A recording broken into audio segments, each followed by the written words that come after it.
This is how I hooked up my subwoofer to my 2012 Ford Fusion.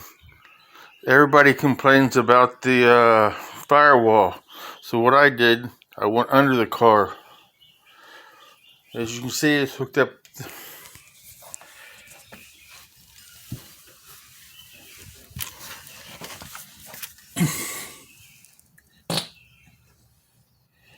See, I ran it all the way back.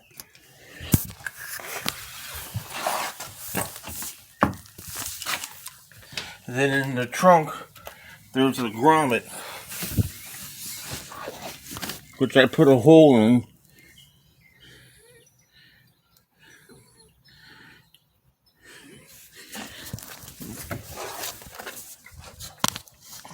It came out the trunk by the tire, and I hooked everything up.